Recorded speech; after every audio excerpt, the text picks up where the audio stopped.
Let's talk about Jayden Daniels and the Washington Commanders. Now, this is a very weird team to look at in the NFC. They're obviously not going to go out there and contend for a playoff spot for this upcoming season. It is possible, but they're in a tough division with the Philadelphia Eagles and the Dallas Cowboys, and even with the New York Giants.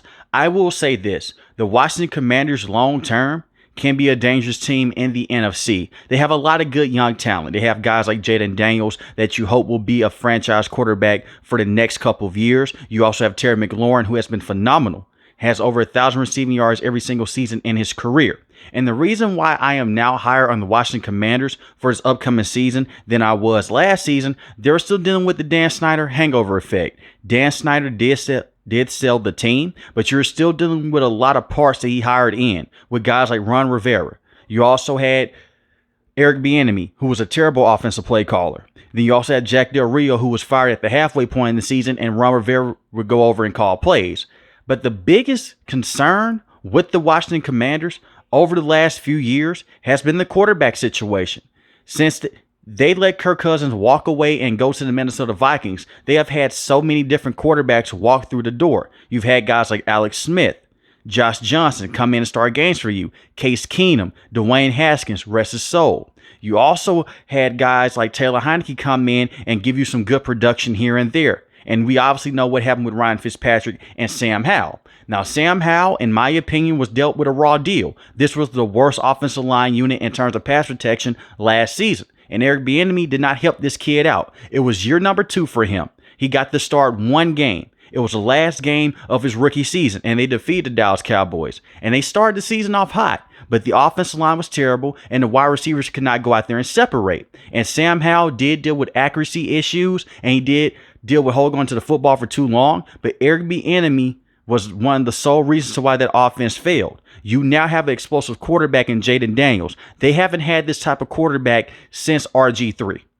And I do believe at this point of his career, he's a better passer coming out of college than RG3 was. He gives you something that you haven't had in a very long time. The ability to go out there and rush with the football in open field, and he has a strong, powerful arm as well. He is an older prospect, but that means that he has more snaps in college. He's a Heisman Trophy winner for a reason. I do believe that his skill set will translate very well over to the NFL at the next level. The only thing that I'm concerned about is his offensive line. Now, they went out there and they made some moves. That you bring in Tyler at the center position from the Dallas Cowboys. He's not one of the best centers in the NFL, but he's not a terrible center to have. It's an upgrade of what they had last season. When I tell you from tackle to tackle that this offensive line was not in sync, it wasn't. Sam Howell was the most sacked quarterback and the most pressure quarterback last season in the NFL, and they could not run the football consistently either. A lot of that was because the offensive line was bad, but Eric Bieniemy had so many shotgun plays that it made zero sense.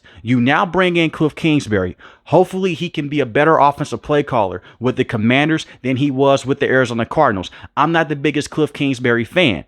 He was a solid coach in college, but since he was able to come over to the NFL, his stint with the Arizona Cardinals wasn't good. And I understand that he was a head coach and the main offensive play caller at that time. You now have Dan Quinn, who has shown that he could be a very good head coach in the past with the Atlanta Falcons. He helped lead that team to a Super Bowl, even though they did blow that lead to the New England Patriots.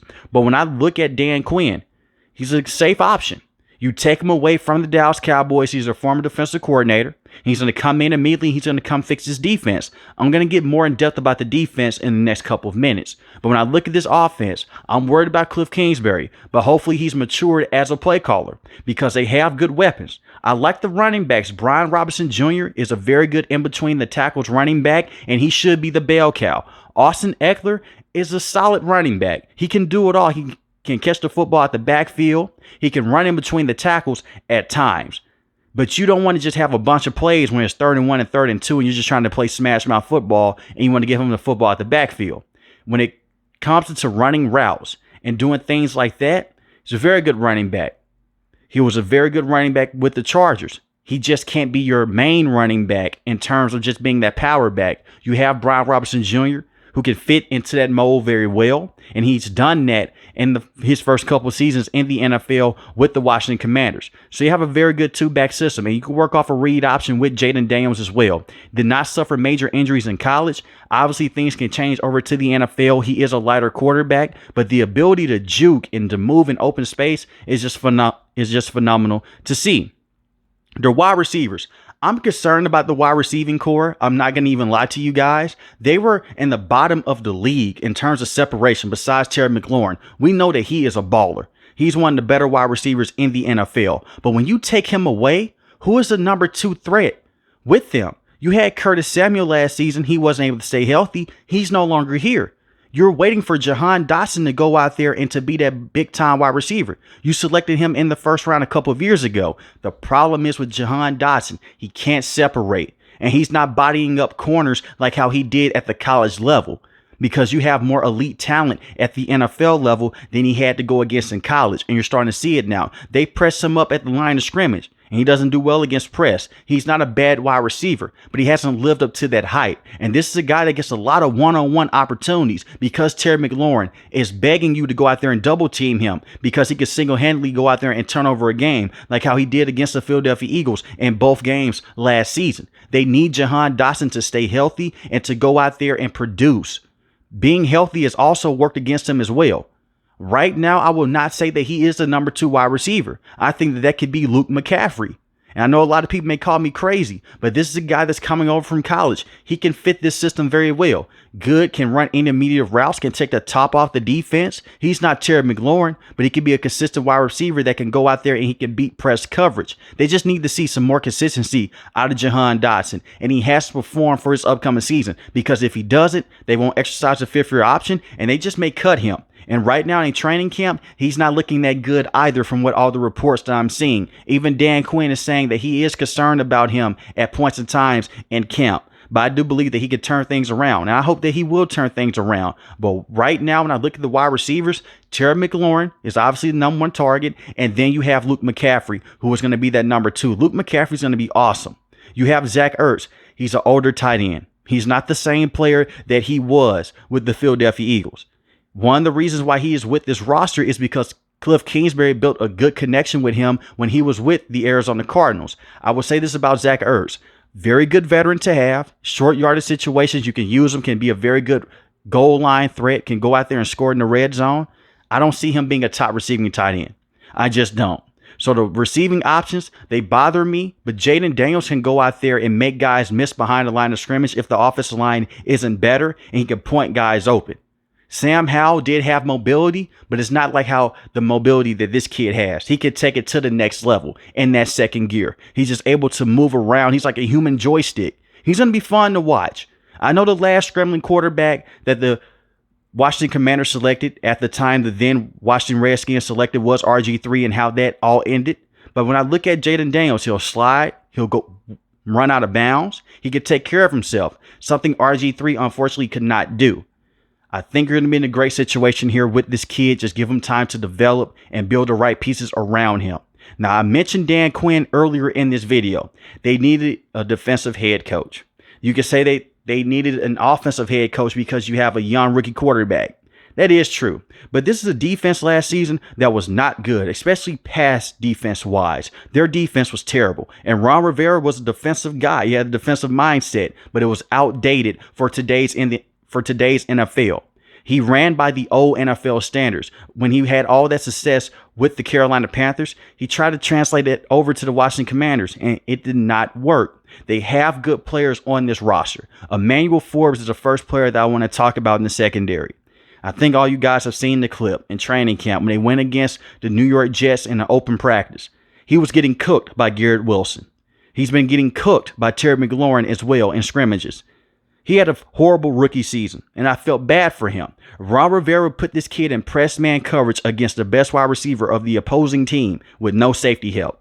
Go back and look at that game against the Chicago Bears. It was terrible.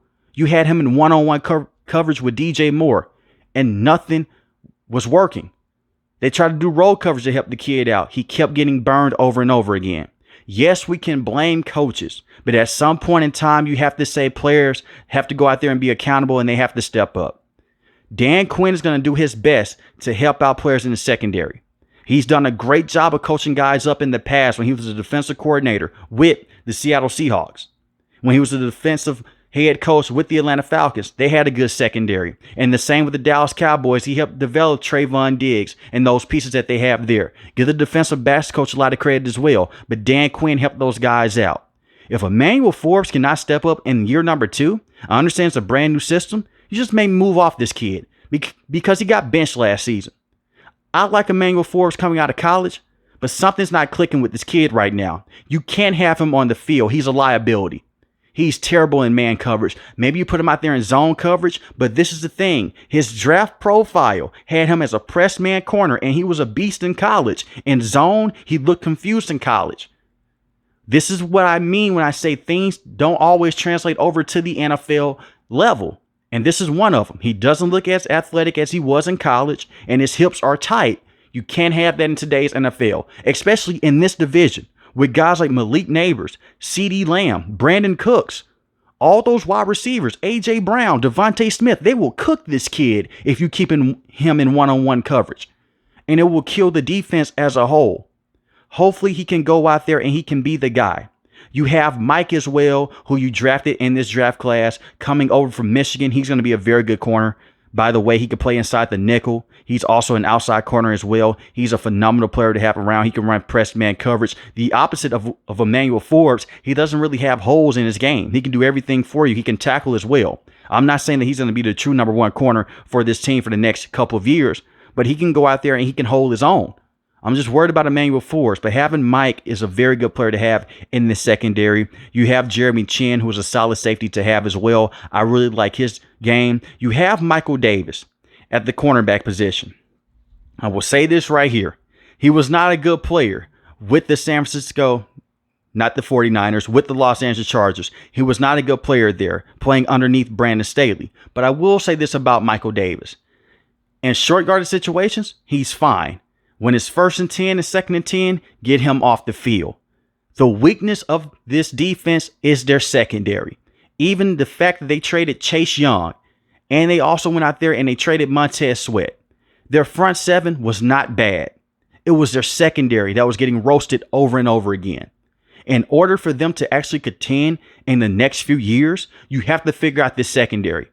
Do not be surprised to watch the Commanders go out there in the next free agency period, because they're going to have a lot of money. You have a quarterback on a rookie deal. They're going to try to load up this defense. They're going to try to get the best corners available. Or they're going to try to go in there in next year's draft class and try to get the next cornerback available. Look out for them to try to get a guy like Travis Hunter next season if this season does not go out there and fall right in place like how they really want it to.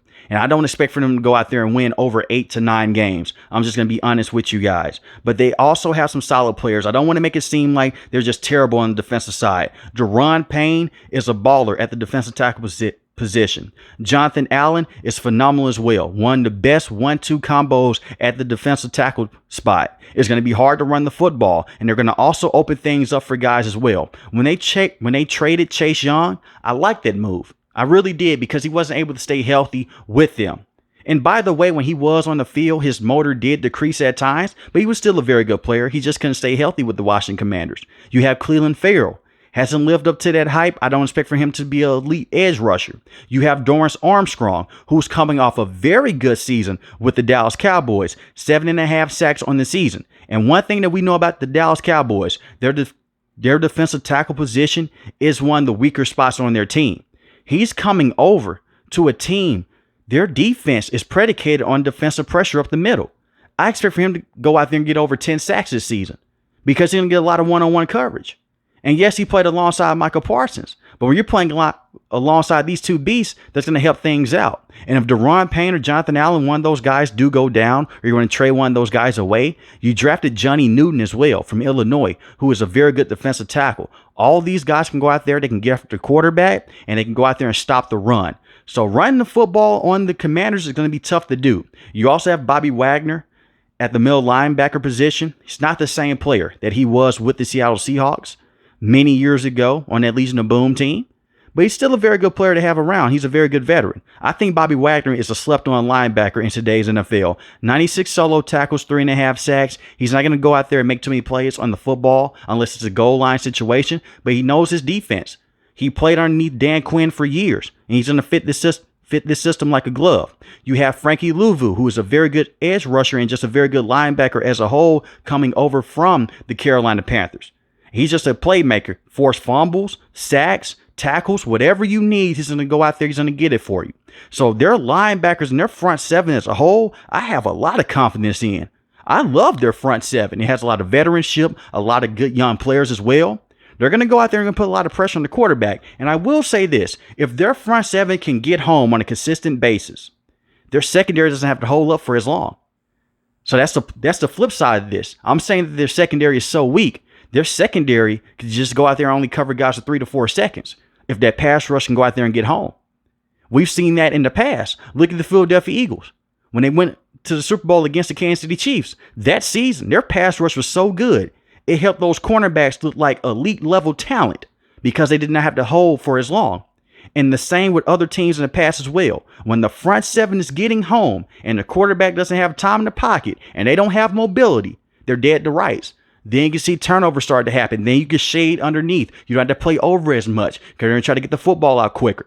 So it's going to come down to the front seven, which should be able to get home a lot. You also have Dante Fowler as well. He's a very good defensive lineman to have around, can play that linebacker position for you. I like him a lot coming over from the Dallas Cowboys. You're weakening a division rival while strengthening your team and getting players that fit this system, and they can go out there and help other players out as well. Jayden Davis.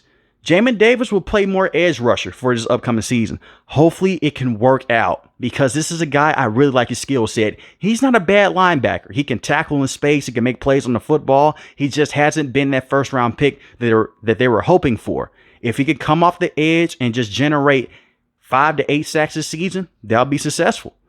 It seems like a lot of their firepower on the defensive side is predicated on the front seven, and rightfully so. But the things I'm concerned about the most be their secondary, their wide receiving options, and their offensive line protection. That's it. I don't expect for them to go out there and to be this monster of a team in the NFC for this upcoming season, but I do expect in the next 2 to 3 years for them to contend. Now, if Jayden Daniels goes out there and he has a CJ Stroud type of season, oh, the sky's the limit. Because if you have an elite level quarterback, they mask problems. And his speed can mask the offensive line problems as well. It just comes down to the play calling of Cliff Kingsbury. But I like what the Washington Commanders are doing. They need to go out there and try to fix that stadium as well. Commander fans deserve better. That stadium has been horrible over the last 5 years. Shout out to Dan Snyder, by the way, for not fixing that. One of the worst owners in NFL history. But let me know in the comment section below, how do you guys feel about the Washington Commanders and Jayden Daniels, and will he see major success in his rookie season? If you're new to the channel, hit the subscribe button. If you like the video, hit the like button. Most importantly, I want each and every last one of you guys stay safe, stay positive. Thanks for watching the video, guys. God bless.